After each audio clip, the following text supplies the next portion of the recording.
എല്ലാവർക്കും ഓരോ ഓപ്പർച്യൂണിറ്റീസ് ഉണ്ട്. ആരും ഒന്നും ഇങ്ങോട്ട് കൊണ്ടു തരില്ല.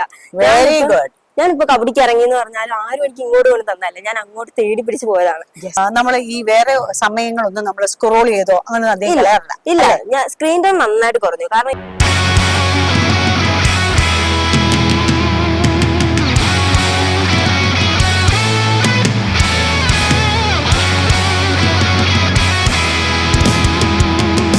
Mister and miss Kottayam body building competition നടക്കുന്ന ഇന്ന് 27th December 2025 എല്ലാ ഫിറ്റ്നസ് ഫ്രീക്സിനും നമ്മുടെ കോട്ടയം പബ്ലിക് ലൈബ്രറിയുടെ പോഡ്കാസ്റ്റ് ചാനലായ എഡു ടോക്സ് അറ്റ് KPL സ്വാഗതം.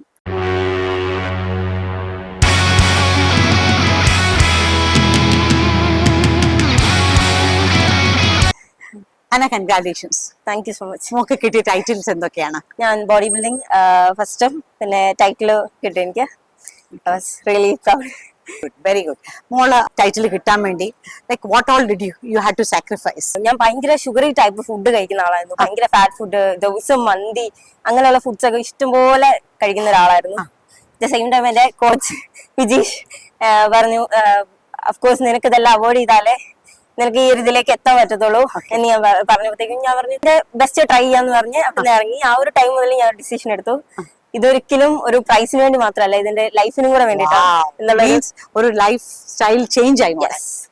എത്ര നാളുമായിട്ട് മോളി ജങ്ക് ഫുഡ് കഴിക്കുന്നില്ല? ഞാൻ ആക്ച്വലി ഞാൻ ജിമ്മിൽ ജോയിൻ ചെയ്തിട്ട് തന്നെ 6 മാസം ആവുന്നുള്ളൂ. അതിൽ നിന്നും ഒരു 3 മാസം മാക്സിമം ഞാൻ അത്ര ഇന്റൻസ് വർക്കൗട്ട് കൊടുത്തിട്ടാണ് ഞാൻ ഈ കോമ്പറ്റീഷൻ ഇറങ്ങുന്നത്. എനിക്ക് ടൈറ്റിൽ ആവാനൊക്കെ പറ്റുന്നു. സോ ഈ 3 മാസമായിട്ട് അപ്പൊ എത്ര നാളായിട്ട് മോള് ഈ ഡയറ്റ് എല്ലാം കൺട്രോൾ ചെയ്ത് വരുന്നുണ്ട്? Around 2 months. ഞാൻ കബഡി പ്ലെയർ ആണ്. Awesome. Four about 4 years. Saint Ann's സ്കൂളിലാണ് ഞാൻ പഠിക്കുന്നതും. അപ്പം അവിടുത്തെ ഒരു കബഡി പ്ലെയർ ആണ് ഞാൻ.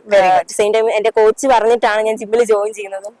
അതിലൂടെ ഒരുപാട് മാറ്റങ്ങൾ ലൈഫിൽ വന്നു. തീർച്ചയായിട്ടും. കബഡി ആണെങ്കിൽ നമുക്ക് സ്ട്രെങ്ത് വേണം അല്ലേ? സ്ട്രെങ്ത് ട്രെയിനിങ്ങിന് വന്നു. പക്ഷെ ഇത് കൂടുതലും താല്പര്യം മസിൽ ട്രെയിനിങ്ങിനോടായിരുന്നു. കൂടുതൽ രണ്ടും പോയി. എത്ര വയസ്സുണ്ട് എനിക്ക്? 17. സോ അന്നയുടെ കൂടെയുള്ള കുട്ടികളില്ലേ, അവരോട് അന്ന എന്താണ് പറയാൻ ആഗ്രഹിക്കുന്നത്? അവർക്കും ഉണ്ട് ഓപ്പർച്യൂണിറ്റീസ്. ഞങ്ങളുടെ വേൾഡ് സ്കൂളിൽ നിന്നാണെങ്കിൽ ഞാൻ ഒരാളായിരിക്കും ഇതേവേണ്ടി മുമ്പോട്ട് വന്നിട്ടുണ്ടാവുക. അപ്പം എനിക്ക് പറയാനായിട്ടുള്ളത്, എല്ലാവർക്കും ഓരോ ഓപ്പർച്യൂണിറ്റീസ് ഉണ്ട്. ആരും ഒന്നും ഇങ്ങോട്ട് കൊണ്ടു തരില്ല. ഞാനിപ്പോ കബഡിക്ക് ഇറങ്ങി എന്ന് പറഞ്ഞാലും ആരും എനിക്ക് ഇങ്ങോട്ട് കൊണ്ട് തന്നല്ല, ഞാൻ അങ്ങോട്ട് തേടി പിടിച്ച് പോയതാണ്.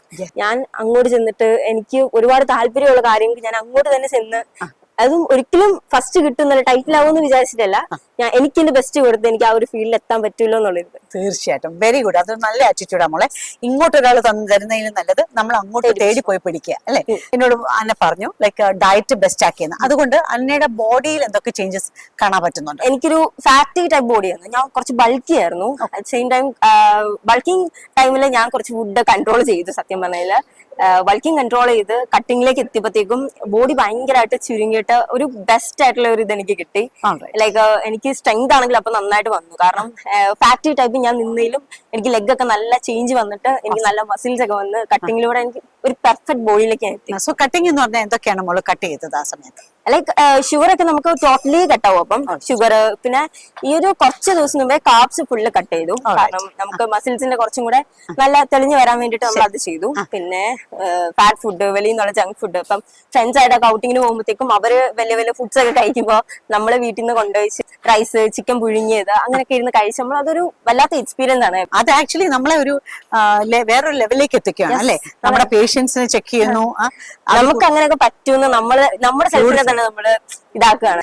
പിന്നെ നമുക്ക് തോന്നുന്നുണ്ടോ ഈ ഒരു ടൈറ്റിൽ നേടിയത് പിന്നെ നമുക്കൊരു വേറെ ഒരു ലെവലിലേക്ക് നമ്മൾ എത്തിക്കുന്നുള്ളത്? Yes, of course. എന്റെ കോച്ചസ് വിജയ് സാറും അതുപോലെ തന്നെ ഹജി സാറും എല്ലാവരും ഇങ്ങനെ എന്നോട് പറഞ്ഞത് ലൈക്ക് നീ ഈ ഒരു ഏജിൽ നിനക്ക് ഈ ഒരു ഏജ് ഓഫ് 17 ഇവരൊക്കെ എന്റെ കൂടെ പ്രൈസ് അടിച്ച ആൾക്കാർക്ക് 20-21 ഒക്കെ ഉള്ളപ്പോഴത്തേക്കും ഞാൻ എന്റെ 17-ാമത്തെ വയസ്സിൽ ഈ ഒരു പ്രൈസ് നേടിയപ്പോൾ ലൈക്ക് നിന്റെ ലൈഫിൽ നിനക്ക് ഒരുപാട് ഓപ്പർച്യൂണിറ്റീസ് ആണ് നിനക്ക് തരുന്നത്. നിനക്ക് ഇവിടെയുള്ള എല്ലാരും പരിചയപ്പെടുക, നീ മുമ്പോട്ട് എല്ലാ മത്സരങ്ങൾക്ക് ഇറങ്ങുക, നിനക്ക് കിട്ടുന്ന എല്ലാ ഓപ്പർച്യൂണിറ്റീസും നീ നല്ലൊരു അവരൊരിക്കലും പ്രൈസിനെ ബേസ് ചെയ്തിട്ടല്ല, ലൈക്ക് എനിക്കൊരു ഓപ്പർച്യൂണിറ്റി എന്നുള്ള രീതിയിലും കൂടെ എന്റെ കൂടെ ഏറ്റവും ബെസ്റ്റ് ആയിരുന്നു. സോ ആക്ച്വലി സ്പോർട്സും അക്കാഡമിക്സും രണ്ടും ഒരു ബാലൻസിൽ പോകണം അല്ലെ? സോ അത് നമ്മളെ ഒരു വേറൊരു ലെവലിലേക്ക് എത്തും. അത് കൂടാതെ നമുക്കൊരു കാര്യം നമ്മൾ ശ്രദ്ധിച്ചോ, നമ്മൾ ഈ വേറെ സമയങ്ങളൊന്നും നമ്മൾ സ്ക്രോൾ ചെയ്തോ അങ്ങനെ ഇല്ല. ഞാൻ സ്ക്രീൻ ടൈം നന്നായിട്ട് കുറഞ്ഞു. കാരണം എനിക്ക് ഇപ്പൊ ജിമ്മ് കൺട്രോൾ ചെയ്യണം. അറ്റ് ദ സെയിം ടൈം ഞാൻ പ്രാക്ടീസിന് പോകുന്നുണ്ട്. എന്റെ കബഡി സെയിം ടൈം എനിക്ക് പഠിക്കുകയും വേണം. ഞാൻ ഒരു ഒപ്പന കളിക്കുന്ന ആളും കൂടെ. Awesome. Yes. So you're a dancer too. Yes. Beautiful. So next month എനിക്കാണെങ്കിൽ ഇപ്പൊ സ്റ്റേറ്റ് ഒപ്പനയ്ക്കുള്ള ഫസ്റ്റ് ഇവിടുന്ന് കലോത്സവം ഫസ്റ്റ് കിട്ടിയതിന് അപ്പൊ ഞാൻ അടുത്ത മാസം ഞാൻ ഒപ്പനയ്ക്കും കൂടെ പോകും. അപ്പൊ എനിക്ക് അതിന്റെ പ്രാക്ടീസ് രാവിലെ തൊട്ട് വൈകുന്നേരം വരെ ക്ലാസ് ടൈം ഫുള്ള് പ്രാക്ടീസ് ആയിരിക്കും. All right. അത് കഴിഞ്ഞിട്ടായിരിക്കും ഞാൻ കബഡിയുടെ പ്രാക്ടീസിന് പോവാ. ശരി. അതും കഴിഞ്ഞിട്ടാണ് എനിക്ക് ജിമ്മിൽ പോയിട്ട് വർക്കൗട്ട് ചെയ്യണം എന്റെ മസിൽസിന് വേണ്ടി. സെയിം ടൈം ഞാൻ ഇത്രയും കൺട്രോൾ ചെയ്തിട്ട് രാത്രി ഇരുന്ന് ഒരുപാട് ഇന്റൻസ് ആയിട്ട് പഠിച്ചിട്ടൊക്കെയാണ് ഞാൻ ഇത്രയും കഷ്ടപ്പെട്ട്. Awesome. ഞാൻ ഇപ്പൊ 10th ആണ് ഞാൻ ലാസ്റ്റ് ചെയ്ത പബ്ലിക് എക്സാം. എനിക്ക് അതിന് 90% മാർക്ക് ഉണ്ടായിരുന്നു. Beautiful. സോ വീട്ടുകാർ അത്രയും സപ്പോർട്ട് തന്നു. Very good. എല്ലാരും ചുറ്റും നിൽക്കുന്ന എല്ലാവർക്കും, പ്രത്യേകിച്ച് എന്റെ ബ്രദർ ആയിരുന്നു ജിമ്മിലൊക്കെ പോകുന്നത്. അപ്പൊ എല്ലാരും പറയും പെൺപിള്ളേർ അങ്ങനെ പോകരുത് എന്നുള്ള രീതിയിൽ നിന്ന് എന്റെ ചേട്ടൻ പറഞ്ഞു അവക്കൊരു ഡ്രീം ഉണ്ടെങ്കിൽ അത് ഞാനല്ലേ ചെയ്തു കൊടുക്കണ്ടേ. ബ്രദറിന്റെ പേരെന്താ? സച്ചിൻ. സച്ചിൻ. അദ്ദേഹം എന്നോട് ഇപ്പം BBA ഏവിയേഷൻ കഴിഞ്ഞിട്ട് നിൽക്കാണ് ജോലി. സച്ചിൻ. സോ സിബ്ലിങ്സ് ആണെങ്കിലും ഇങ്ങനെ ആയിരിക്കണം അല്ലെ? പെൺകുട്ടിയാണെങ്കിലും ആൺകുട്ടിയാണെങ്കിലും നമ്മൾ മറ്റുള്ളവരെ കൈ ഉയർത്തി പൊക്കിയെടുക്കണം അല്ലെ? Thank you dear one. Thank you so much.